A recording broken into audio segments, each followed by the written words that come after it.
Fires a long one. Oh, Nothing but net. Oh, my goodness. Didn't see that coming. I'm diddly dee. Yeah. Hello, everyone. Welcome to another episode of All Nat. I am your host, Natalie, and most people call me Nat. So thank you for joining today. I'm here today with my guest, Kevin Cottrell from NBA TV. Some of you may know him if you are a part of the NBA Twitter community, but Kevin is a really, really, really super dope person. Great basketball mind. I'm so excited that he's here today that I can pick his brain. So I just want to welcome Kevin to the show. I'll let him tell you a little bit about himself and where you can find him and follow him. But I think you're really going to enjoy my discussion with Kevin today. Kevin. Hey, thank you for having me.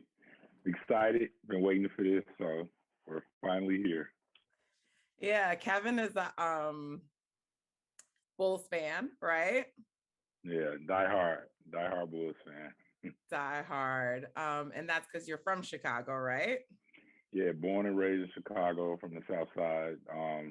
So yeah, the Bulls raised me. That's what got me into sports. You know, the whole Jordan era. So got bit by that bug, and it's been in me ever since.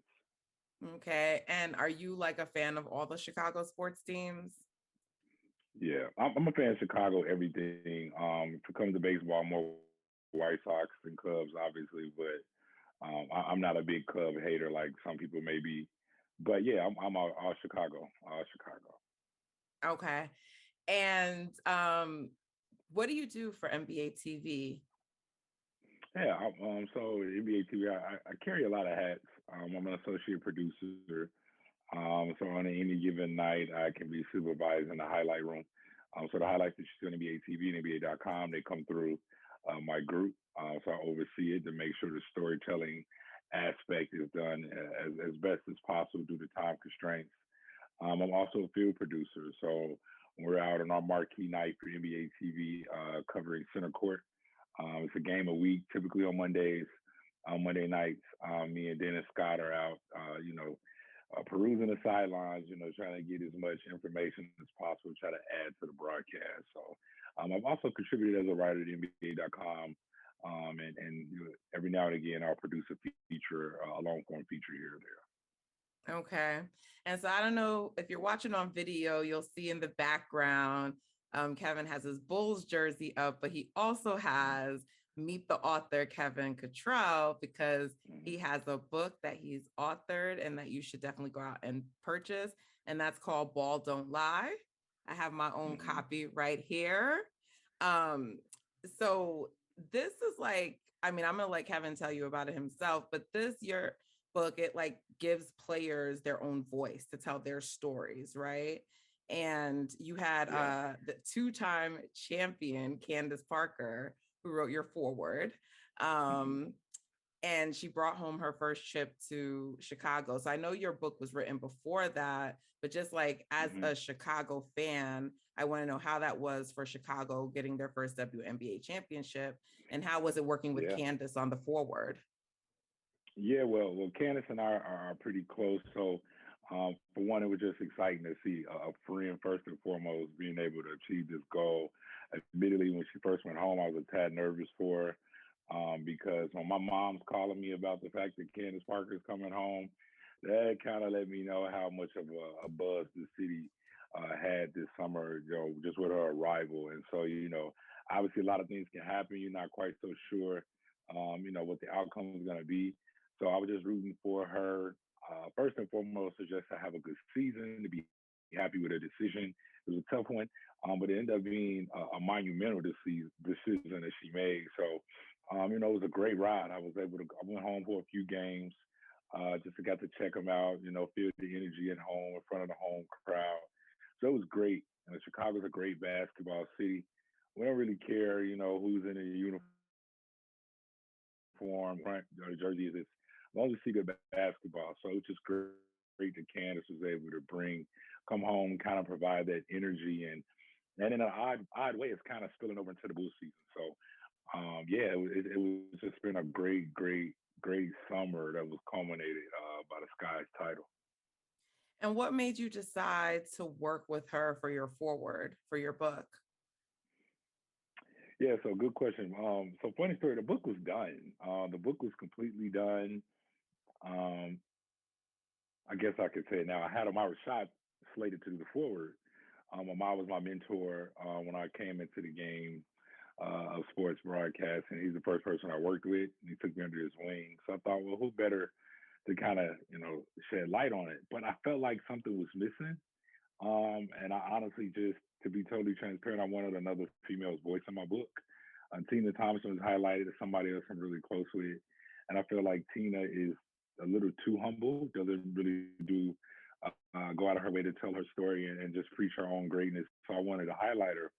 But I also didn't want it to kind of give the notion that Tina was the only woman worthy of being in the book.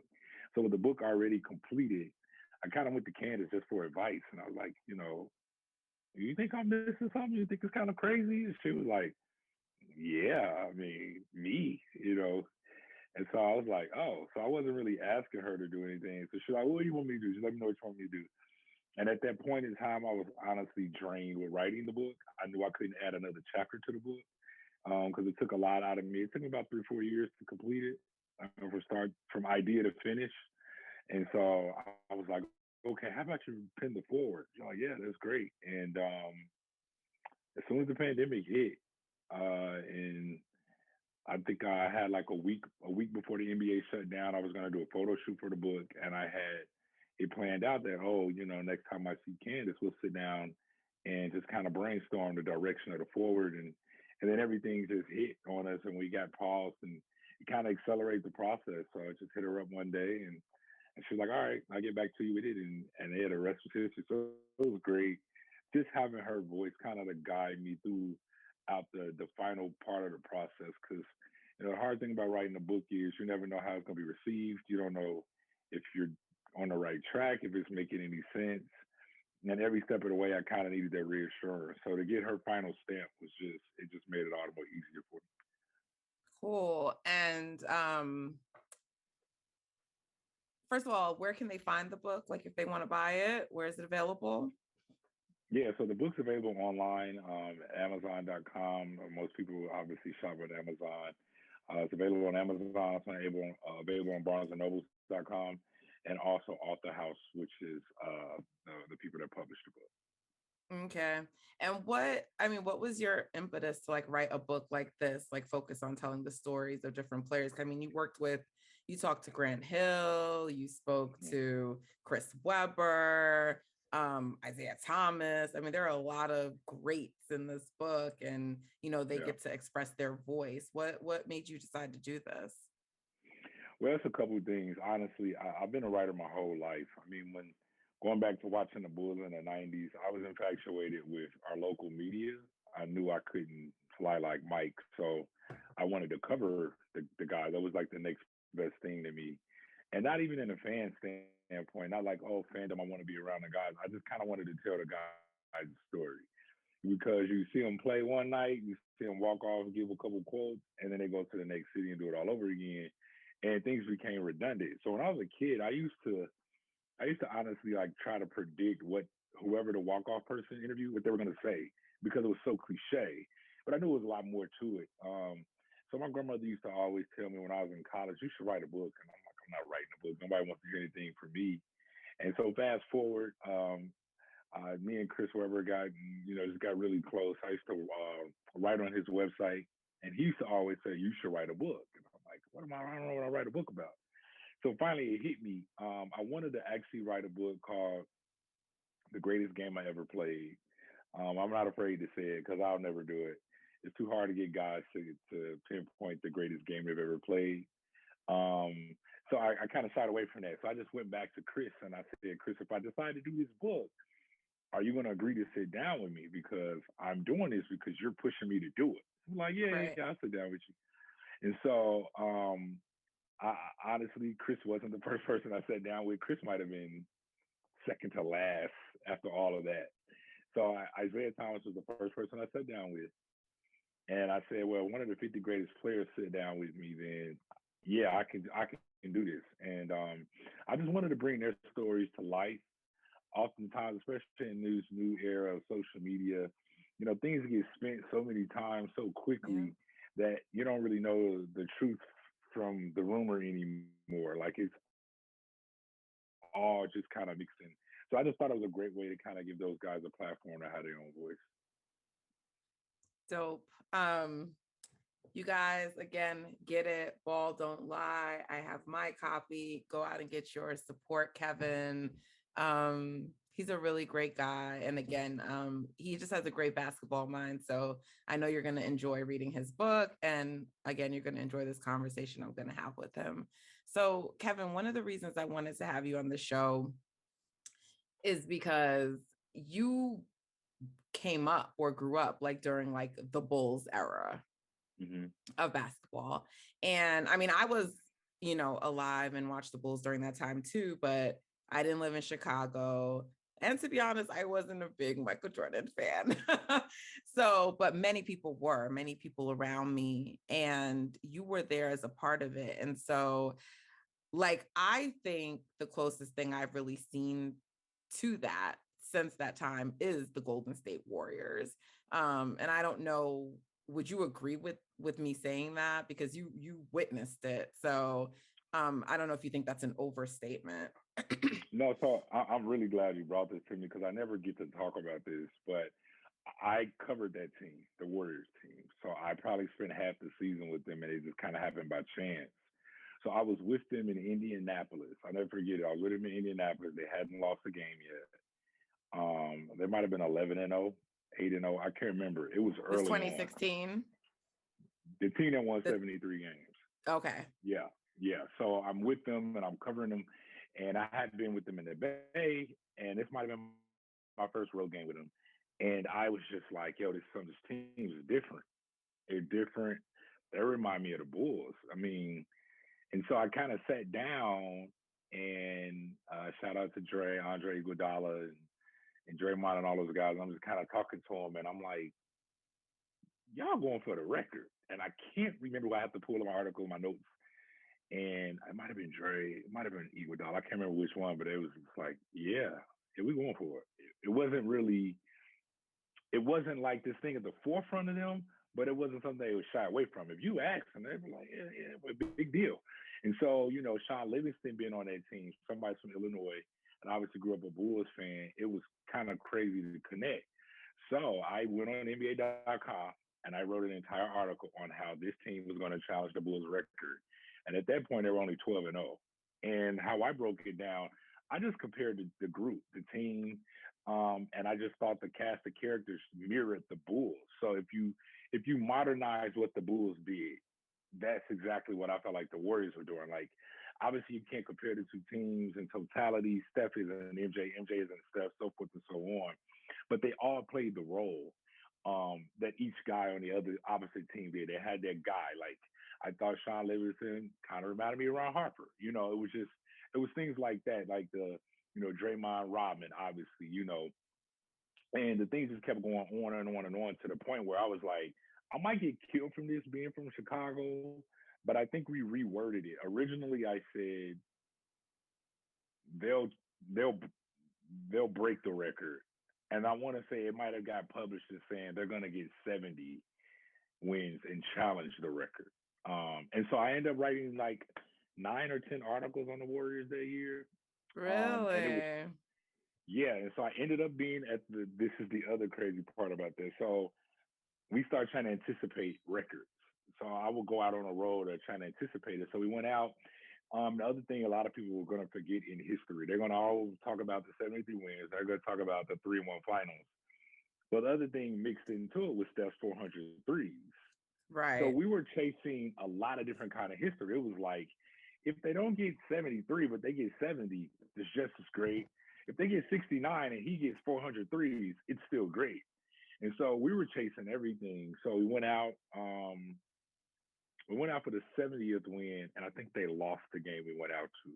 And so we kind of started thinking, I don't know. Then they end up winning, so it's like, okay, go back out there, and then they'll lose again. It was kind of one of those weird things. And also, what I mentioned in the book, Sam Mitchell was coaching the Wolves when they handed the Warriors their ninth loss, And that's when the Warriors had to decide. They had a team meeting, like, are we going to go for this record? And Sam kind of wonders, believes, theorizes that maybe that's what altered their history. Because the Wolves beat them in overtime, and the Warriors made a decision to go for the record. If they didn't, the Warriors were going to leave the starters in the Bay. Instead, they took a flight. Next night, went and played the Spurs. Spurs gave them a tough game, and that's kind of when the injuries and everything. But that was just one of those things that people are gonna have to get away from it to probably appreciate it, like exactly what it is. Same way we had to do with the Patriots. Like when it happened, they didn't win, but it's kind of one of those things. That was a special team, but I don't think you were at all far fetched from comparing them to that Bulls team. And I don't think we're gonna see anything else like it, to be honest. Yeah, I this whole theory about them going for 73 being what led to their downfall makes no sense to me because like the injuries didn't start occurring till the postseason. Like it's like I don't understand that logic. I know That's it's not something true. people Well, that's not that. which injuries occurred Well, during the I'm sorry, season. it might be the other day.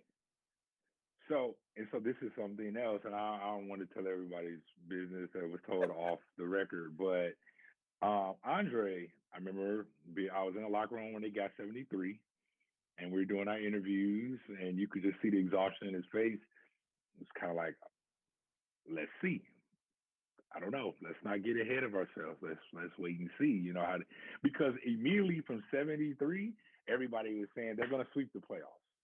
They're going to go 16-0, and in the playoffs. I want to say Andre had a back issue at the time. It wasn't something that was like, a torn meniscus or anything, but the toll had been taken. So injuries may not be the word to use, but the toll had been taken on the body. So when they start breaking down in the playoffs, it's kind of one of them things where, to your point, old school mentality, no, you can't blame that because we've seen teams play 82 games and go the distance. Right. But in this, but this era where science is paramount, and should they have rested in certain times? I mean, it's one of those things you can always say what if, but I think they did have some Iguodala was the issues. only. Yeah, I mean, I think Iguodala was the only player that arguably broke down due to like Mm-hmm. his body, but like Steph's injuries were freakish. It was Freakish. Yep. yeah, like that, like, and really that's the most significant injury there was, Absolutely. like he slipped on a wet spot, and that is what changed, in my opinion, the trajectory of history, not And you know the sec the and you know second the thing, second most Draymond, the, no. Andrew Bogut. Andrew Bogut. Andrew Okay. Bogut. Yeah, no, So it's so significant. Talk about it. Talk about it, because you're not a Warriors fan. nobody ever talks about Andrew Bogut's injury. So We after get game it, but other 7, people don't. if people go back and look in the finals, the series changed with Bogut's injury. Um, Richard Jefferson said this on our set. He said that's what changed. That's what clicked in LeBron. They don't have a rim protector anymore. His shot wasn't really falling. He was kind of shying away from attacking, and now he got in attack mode. LeBron get 3, 4, 5 dunks. He could do anything on the court after that, and the game kind of changed. Wait. Can you please say that again so people can hear? Yeah. Richard Jefferson said on set. Can He you said on repeat our that? set at NBA TV, he was just like, that changed. Andrew Bogut injury was huge because they lost the rim protection. And it's one of those things that people get so caught up in the numbers, like, oh, Kyrie had 40 and LeBron had 40, and they still needed an amazing shot from Kyrie Irving to finish the job. It wasn't something like they just blew away the series. It was one of the greatest finals we'll ever see. And if people can kind of take a step back and appreciate it for what it is, they'll see everything. Obviously, Draymond suspension was huge, but just in terms of injuries, the Bogut injury probably isn't talked about enough because that's what he was there for. He was there. That was the formula to stop LeBron James. You had to have a bevy of bigs to protect the rim and make him a jump shooter. So you take Bogut away, it's kind of tough. Yeah, because it was a confluence of events, right? We lost Dre for the one game, but Andrew Bogut also went down that same game. Then the next game, Dre comes back, but he's playing really timid, right? Because he's nervous about, you know, the Right. getting thrown out anything. Andre Iguodala starts having back spasms. It just was Mm-hmm. like all, so that's where I said, like by that point, you really didn't want the series to go long. And then what people never get about an injury, which I always find is funny with Steph, is like they're just like, well, he was playing well in the OKC series, which first of all, like you're still lying to yourself if you're saying you didn't see that he was compromised on some level. But the point that I always make to people is like when you keep playing on like a knee or something that's injured or compromised and you don't get adequate rest for it, but you keep playing over time, it's not going to feel better. It's going to feel worse because you're not giving it the rest that it needs. So like they needed that to be a short series because the longer it went on, the less productive he could be. Andre wears down, Absolutely. those kinds of things happen. So like I think that's where wear and tear came into place. But it first started to me with, like I said, the slip on the wet spot, and then Dre Oh yeah. being thrown out of that game, and there were other intervening things. So we try not to relive that And let moment me too just say this. much. Go ahead. Well, let me say one more thing before we get off on this point is like, the thing about Bogut, the reason why it's so big is he was a screen setter, Yep. so he takes a lot of pressure off Steph the dribbler. He's a rebounder. He's a lob guy. He's a rim protector. A lot of things that maybe not going to show up like a triple double. But when you take that one piece away that does all those things, oh my God! I mean, it's obviously a lot. I'm not gonna go there. A lot of people got on Harrison Barnes. It was a lot, but when you take that one piece out the middle, that's hard to, just substitute. Then yeah, his toughness. There's a lot that comes with Andrew Bogut. And it So wasn't just Braun, it was Kyrie also getting to the rim at will, right? So it was both of them. absolutely, Um, absolutely. And I mean, I expect no less from you. It's a very astute observation. It's something that Warriors fans talk about, but others overlook all the time. They say, oh, yeah, now Andrew Bogut, you guys are complaining about that. So I'm so happy someone who's not a Warriors fan, but it's just like a basketball Yeah. mind points it out. Yeah, no, I appreciate And that. how about Draymond with the greatest Game 7 I've ever seen? That's something else. I actually tried to God. get Draymond in my book. I wanted to Yeah. relive that's the game I wanted to highlight. The greatest Game 7 you'll never hear about. Oh man. And he was just like, nah, or it just couldn't work out, like timing, scheduling. It didn't work out. I want to say the summer I tried, because again it took me a while to do it. I tried it in one summer. It might have been like an Olympic trial summer or something, and it just didn't work out, and so I never tried it in season. Yeah, yeah, Okay.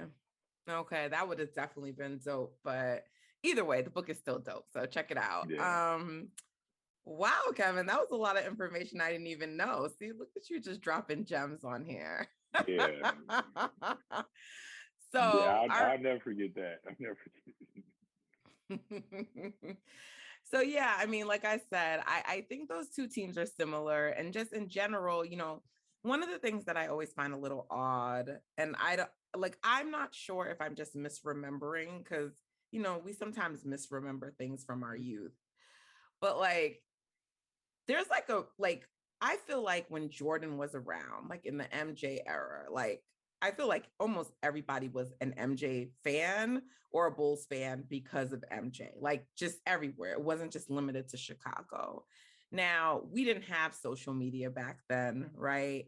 yeah. And so from the outside, it didn't feel to me like that was ever an issue. Like, I don't remember people being called bandwagoners because they were fans of the Bulls or liked Michael Jordan, but maybe they were, and I don't know. But it's just like he was so great. Like, how could you not like him?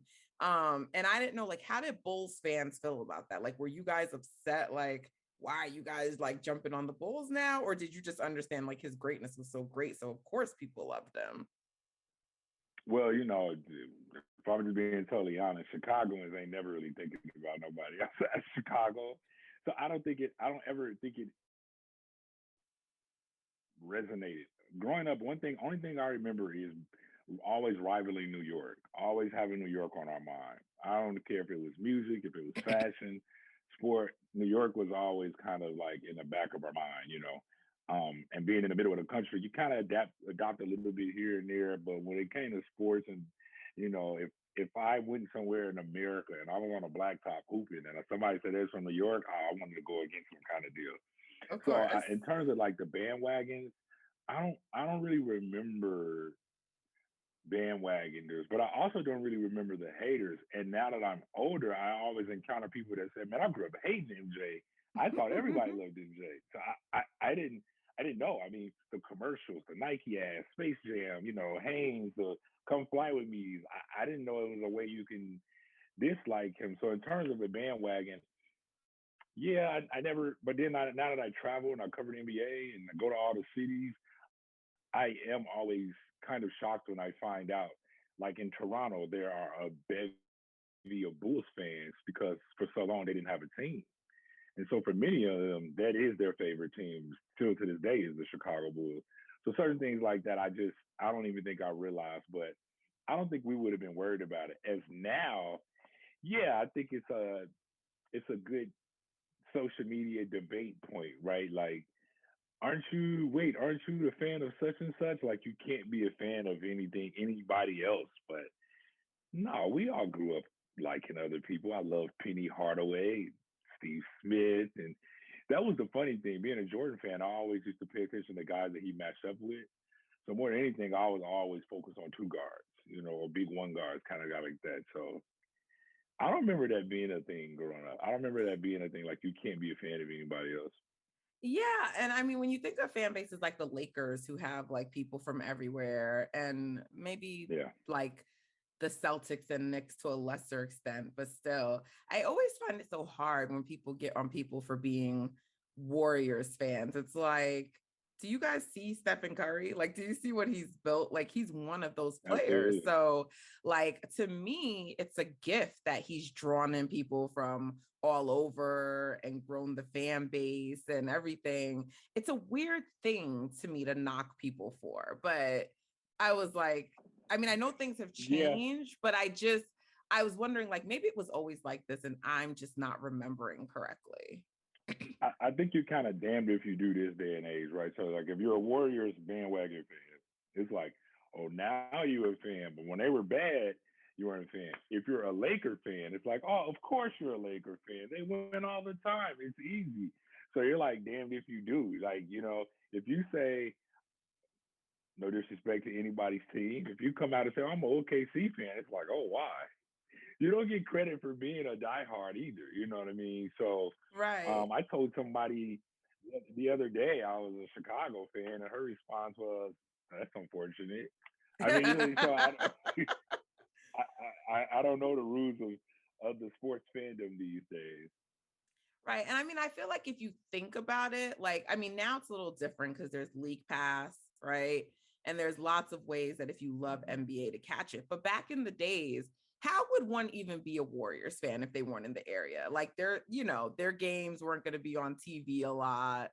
And not just Warriors, but other teams. You get what I'm Right. saying? So, like, it's like, I just think it's an odd thing. I don't really care, but it's just funny to me that like people use that to try to like knock people when a team grows. So Yeah, but go ahead. but I was gonna say to your point though, that's probably the difference. Like in the 80s and 90s, we just wasn't exposed to everything. We didn't Right. really have a choice. You didn't have a choice but to either love your team or hate your team. And if you did, you're going to end up growing up a fan of the rival, you Right. know. Um, so, I mean, outside of that, now that we are exposed and we can see them every night, you don't have to wait on that Sunday NBC game just to see the hot teams. And now people can be more intelligent and more engaging and say, you know what, I like the way they play basketball. I think that's really what it was. I think the LeBron fandom had grown so big that the way to beat LeBron was team, Mavs, Spurs. So when the Warriors came along, it was this new young team. And I think they were more identifiable. The 3-point shot was beautiful, passing. They had fun. And then Oracle had the crowd, the energy to kind of go along with it. So if you're sitting back Yeah. watching, there's no way that you could not be a fan of that atmosphere, you know? So, Right. yeah. Yeah.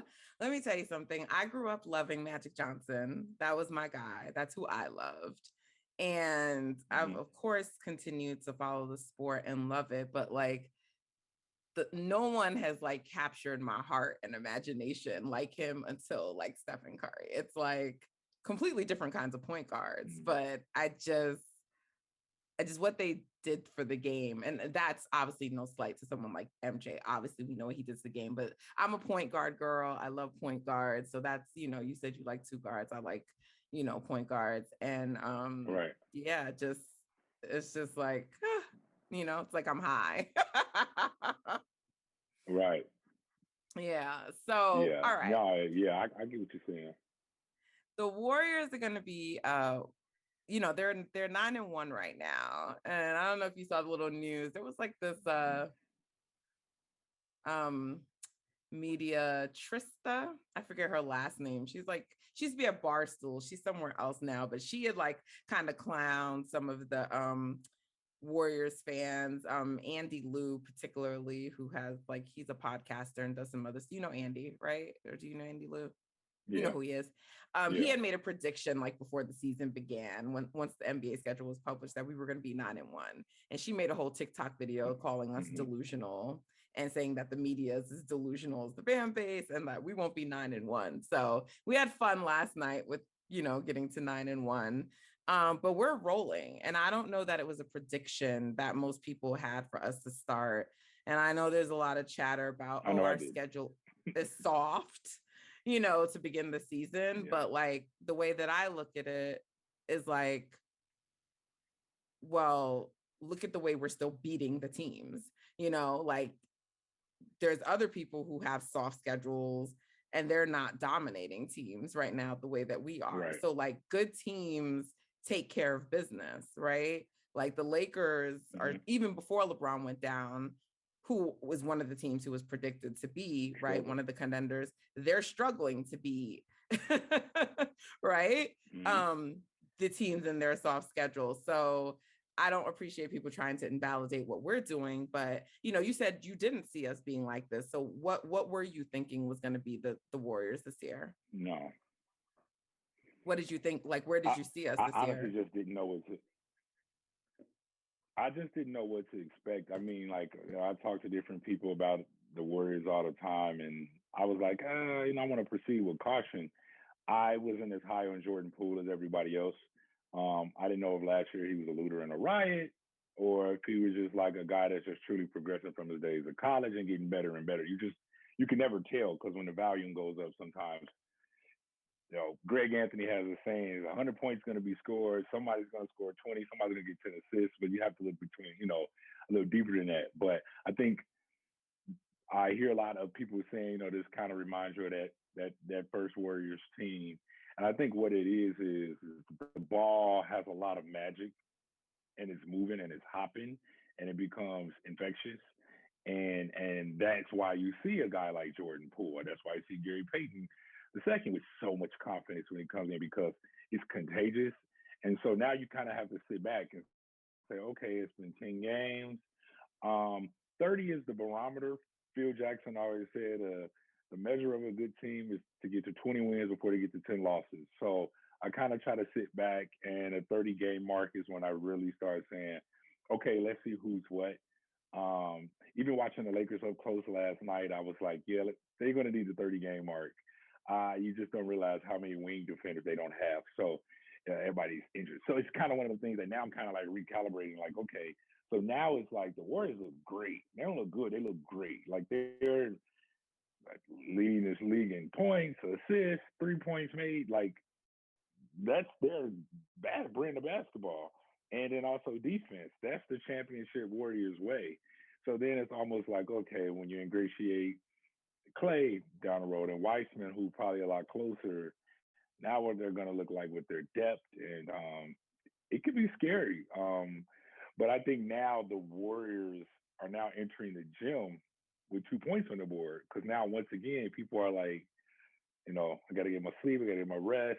A little worried about it. How do I keep up with Steph? I mean, it's going to be interesting. But now sky's the limit for them when it comes, at least from what I think. But yeah, coming into it, I didn't know what to expect after last season. I didn't know what we'd get, and if Steph would have some help early on. But so far so good. So I know you are not one of the people who are a Steph hater. So um, I know Yeah. that because you and I talk, but I do think a sort of the skepticism around the team is because there's still something about Steph for many people, not you, where they doubt him. Because I mean, the team is this good, and like definitely he's getting contributions. Like to me, this is actually our deepest team in terms of like how many guys we have that we can play. Like I always say, like the strength in numbers before, it was a little bit of a facade, a little bit of a myth. The team wasn't as deep as some people say. But he's definitely getting contributions, but also it's a testament, in my opinion, to his greatness, right? Like, um, you know, I mean, I think Tim Legler was talking about it on TV the other day, but he was like, look, I know it's just like OKC, but like you're looking and like there's like 2, 3 guys out guarding Steph, and like, his teammates just like basically the floor is open for them to go do what they need to do. And like he's just imagining, like when Clay gets back, what that's gonna be like. So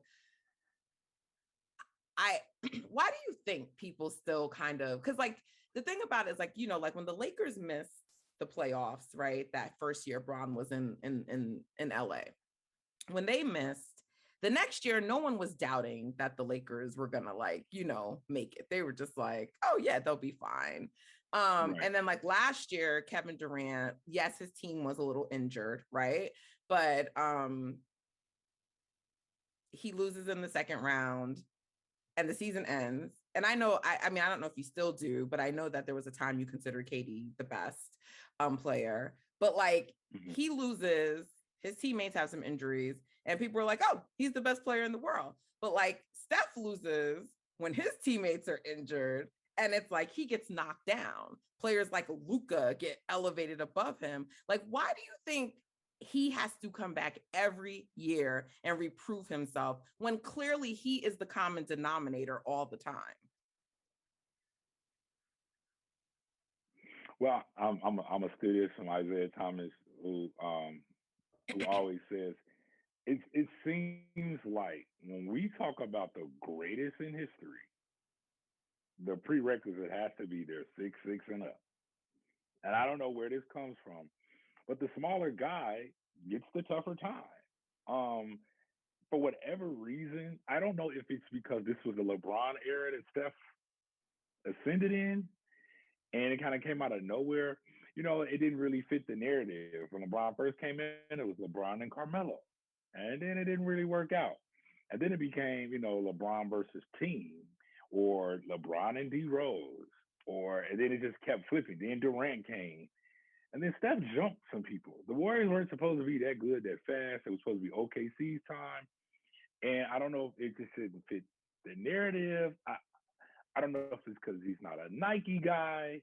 I mean, there's a lot of theories as to, because all of that stuff matters, right? Like when you have the marketing around you to make you seem larger than life, people buy into that. You know what I Right. mean? Like that all of that plays a role. So now Steph's the easy target, right? He's not gonna fire back. He's not gonna smack talk. He's smiling. He's a faithful guy, family man, Under Armour. So it's like he doesn't check the boxes of the game's best that gets all of these passes. Dame is the same way. Another smallish guy. Everybody loves Dame when he's clutch. They love him when his logo Lillard.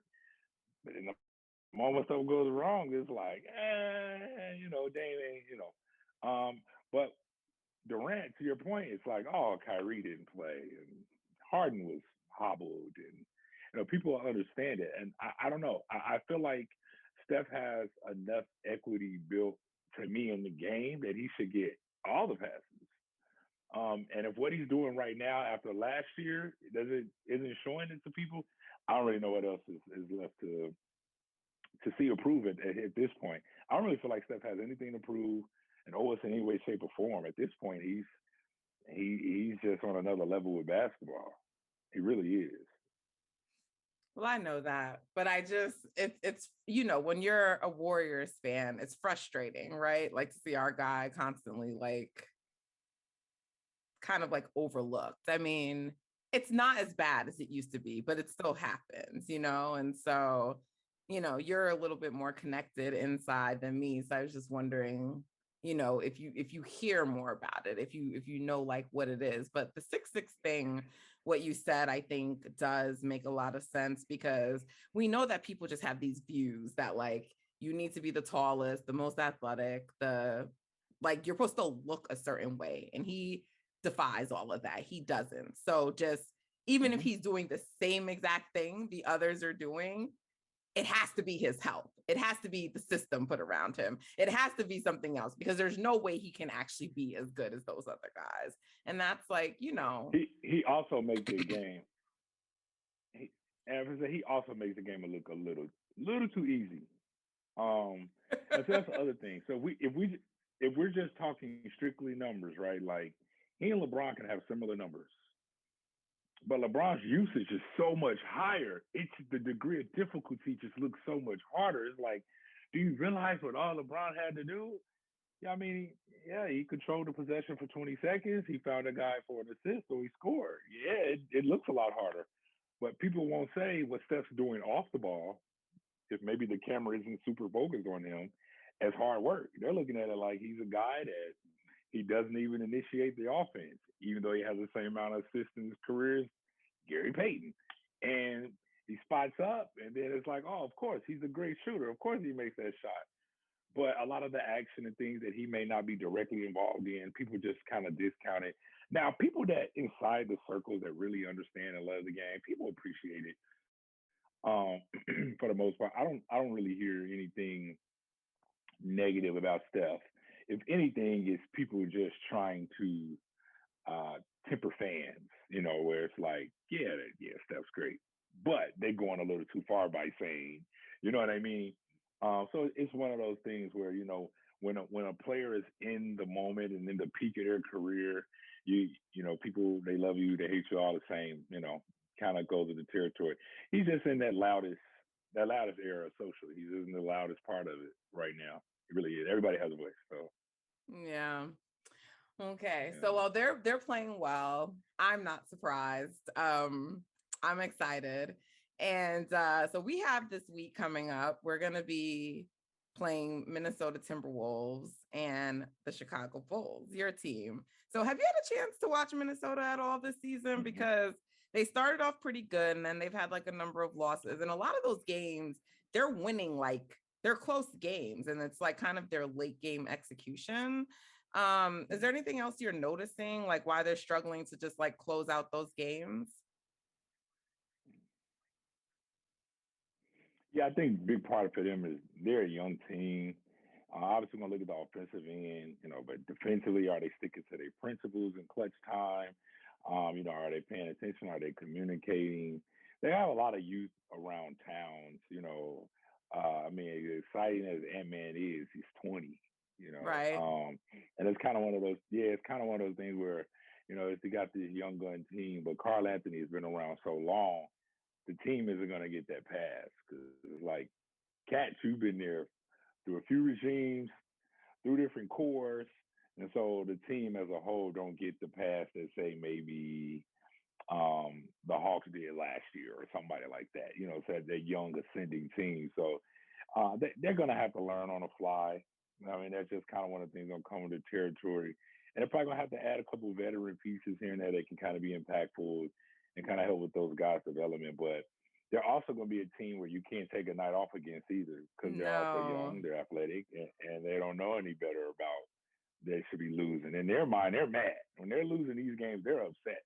Right. They're They're not trying going to back to the win. hotel and they're trying to win. They're not firing up the PS5 and saying let's just get play Call of Duty. No, they're trying to figure out what's going on. So it's a lot of it I just like to credit to youth. But I will say earlier when you made the point about people saying, the soft schedule, that's why it's too early to be saying somebody's schedule is soft. The Cavs are 7-4. Who saw that coming? You know what I mean? Exactly. Yeah, and so you just don't know. I don't know what softy is right now. Every night I watch my Bulls, I'm nervous. I don't care who they playing.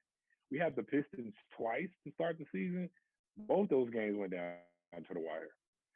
And so it's just one of those things. Until teams know they're bad, they all think they got a chance coming into the night.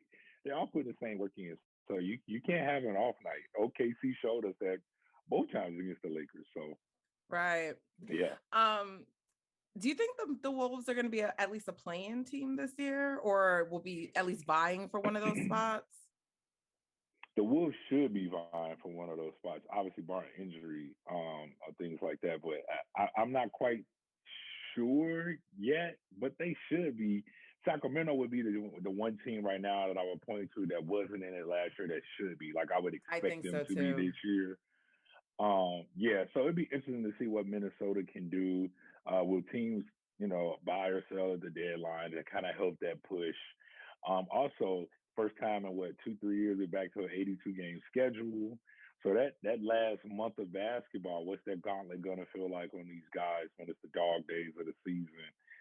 So yeah, it'll be interesting to see. But I do think Minnesota will be in that mix one way or the other. So, I mean, we're playing them on Wednesday. What do you think about that matchup? It's probably going to be a tough game for us. Yeah, it's gonna be a tough game. Obviously, these young guns it's gonna be the best game of their life. They're seeing stuff. Whether they want to admit it or not, they're fans. Imagine being 19, 20 years old and a guy when you were in middle school was winning championships. Now you're faced again. Yeah, they're fans, so they're gonna also get up. And they're going to be excited and adrenaline pumped and going to try their best to take them out. So I expect that to be an exciting game. I love to see how Ant-Man comes out in that.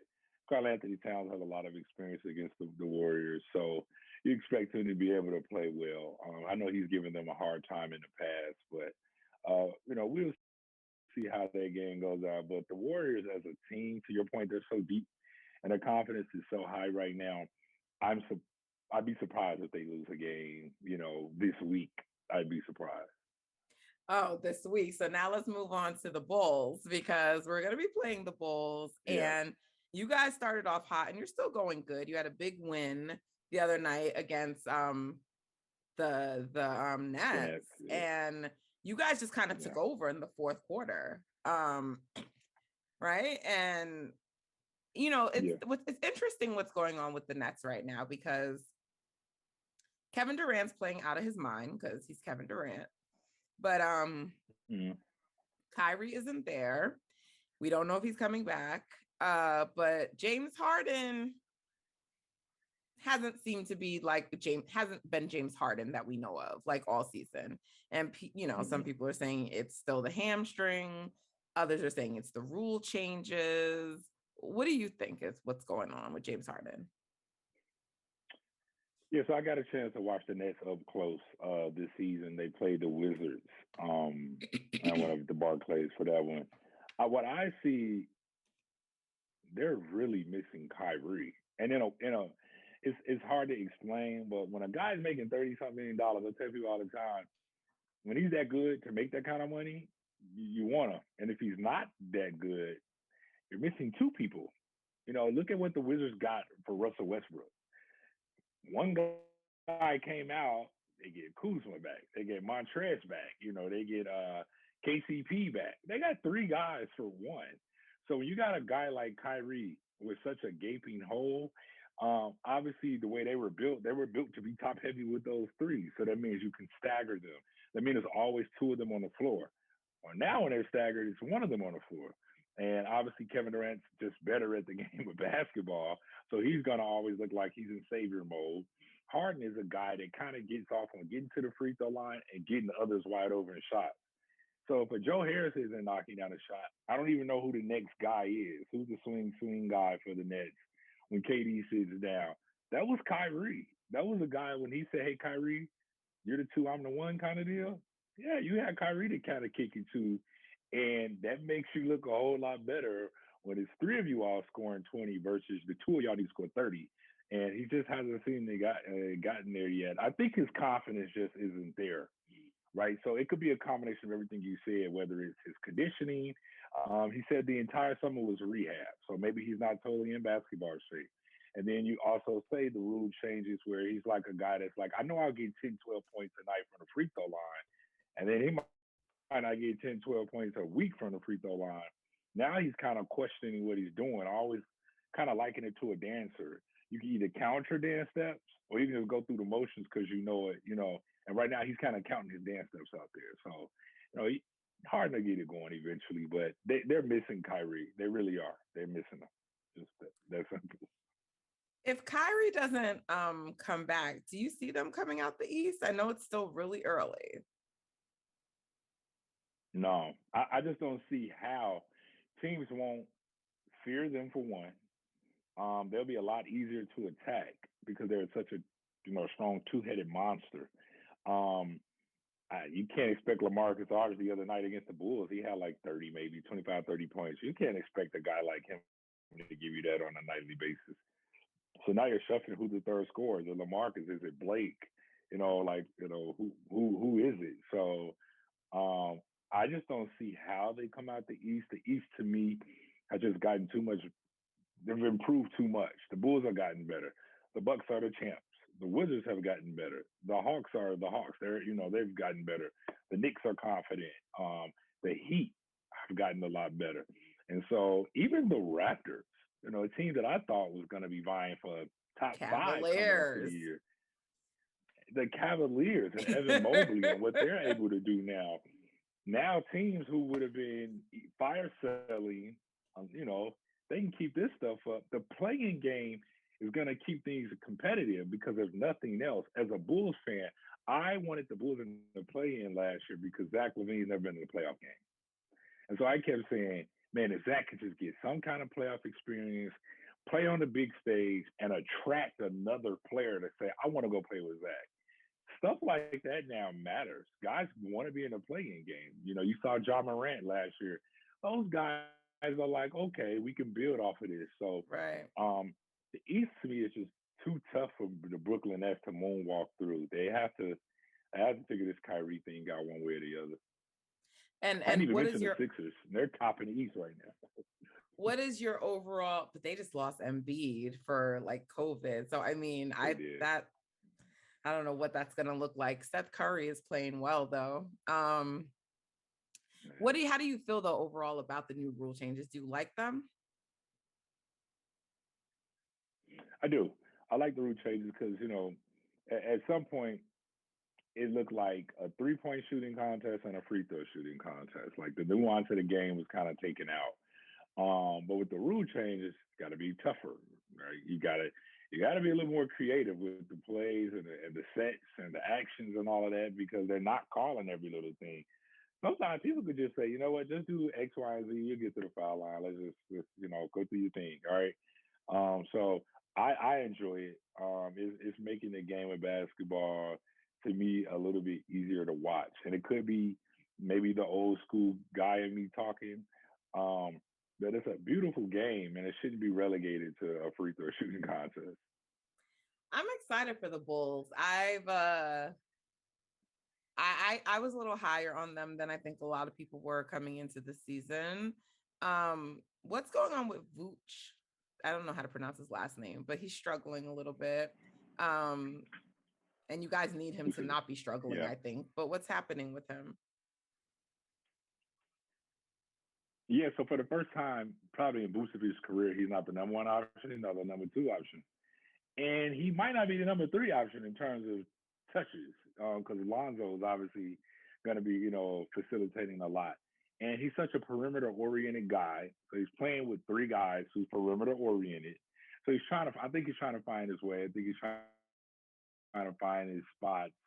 And I think Vucevic kind of needs to be the glorified six-man, where if Zach or DeMar gets going and they start staggering guys, he should be able to help lead the second unit.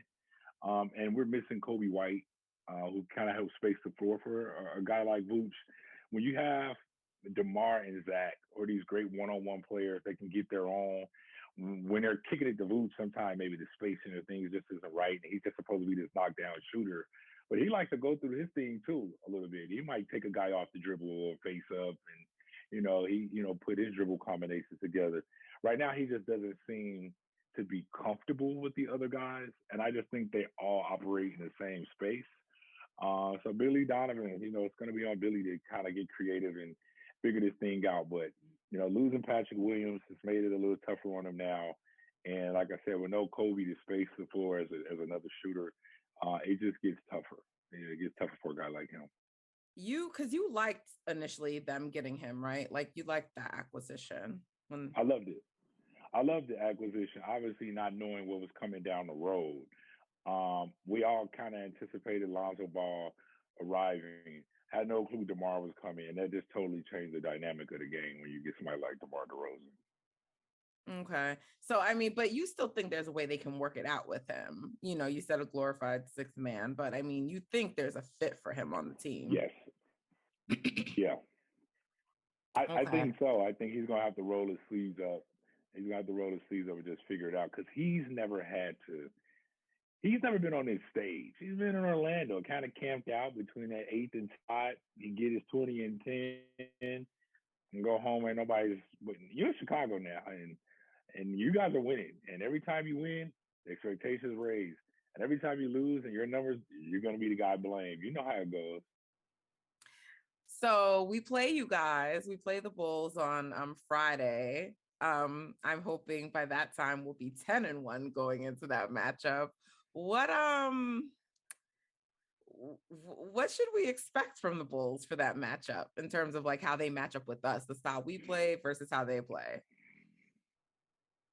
Yeah, I think that'll be probably one of those games that the Bulls will be able to compete at a very high level because you guys like to play small.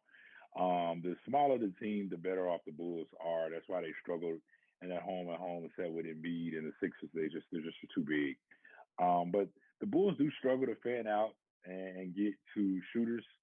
But that's typically because the big men are kind of drawing guys in. So it'd be interesting to see, Draymond's penetration and things like that. What effect it'll have on the Bulls. But offensively, I think it'll be a high scoring game. Both these teams love to get it up. They love to get the ball up. They can score, and both of these teams can get after it defensively. So I wouldn't be surprised if it's a high turnover affair as well. Which is one of those back and forth games. But with it being on a Friday night, I believe it's a nationally televised game. It'll probably be a really good one. It'll probably be a really good game. So I'm expecting a high scoring affair. I still feel like the Bulls, with Patrick Williams out and still no Kobe, I still feel like we're a piece or two away to really compete with the elite teams in the NBA. So it'll be another good litmus test for this newly pieced together. Patrick Williams is out for the year, though, right? So the prognosis is 4 to 6 months. So we'll see 4 months puts him in I think February. So we'll just see how they attack this. They could just hold him out, bring him back the last month for the playoffs if they see that's where they're headed. But the good thing is he's a young guy. The younger guys typically tend to bounce back a lot quicker. So we shall see. I'm pretty sure the Bulls will not expedite it in no way, shape, or form, but they definitely let to have him back. Who are they going to have guarding Steph? Lonzo?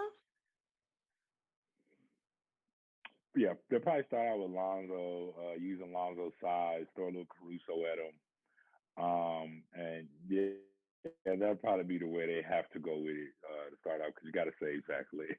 So yeah, probably Lonzo. Is Caruso is he a fan favorite already in Chicago like he was in LA? He is, and I have to be honest. When we signed Caruso, I was like, so. I remember, a few of my Laker friends text me and they were emotional about it. About a week into the season, I was like, oh, I get it now. The guy does so many things on the floor. I mean, my God, he's tougher than I expected, a little bigger than I expected. And he's a guy who's gonna stick his nose in any and everything. He's gonna get out and run. He's get a lot of deflections. He's a big deflection guy. So he's in those passing lanes. If it's being feisty, he can switch and play on bigger guys at 2 and 3. Hold his own comfortably. So he's quickly become a fan favorite in Chicago. He's going to be annoying to us on Friday, is what you're telling me. We shall see. We shall see. Yeah, we shall see. Where are you guys right now ranked with your offense and defense? Bulls are kind of like let's say lower team, like middle of the road. Offensively, defensively, they're probably a little bit better. But offensively, they kind of have their ebbs and flows because they're so dependent on DeMar and Zach. But they can score. They shoot the three ball well. Recently, I know they were one of like top three teams in 3-point percentage. The problem is they don't get up a lot as many teams in the league. So it's kind of like the balance. Zach is just shooting lights out from deep in all five spots. I remember a few years ago, Sam Mitchell coached him, and he told me, he's like, Kev, he'll be on Clay's level shooting one day. And I was like, no, he won't. And he was like, I guarantee. The type of work he puts in, he'll be a Clay Thompson level shooter. And that's kind of what he's become in Chicago. He's just been this great shooter where he almost trusts his shooting more than his athleticism. At the end of games, Bull fans are like, attack. And he was trusting that jump shot. So, so it'll be a fun watch. It'll be fun to see Zach going against those guys. Obviously, Olympics probably helped his confidence a lot. Yeah, I mean, I'm definitely like, when they're not playing us, I'm rooting for Chicago. I definitely think they're going to be a playoff team this year. I actually think they're going to get lock up one of those 6 spots. So, I mean, who knows? Yeah. But that's what I think. Like, I know a lot of people had them as like probably a play-in team coming in, but I never did. I was pretty high on the Bulls. So I hope, I'm happy to see that in Chicago, and people like you and Jennifer on the timeline, who I know love them. So I'm definitely rooting for them when they're not playing the Warriors. Kevin, listen, I'm so thankful that you came on today. I really appreciate you taking the time to talk to me and telling us about your book. Once again, let me remind y'all, Ball Don't Lie. Yes. Get it, Kevin Cottrell. I'm sure after hearing me talk to him, you're even more interested in it. They can get it on Amazon. Was there anywhere else that I'm missing?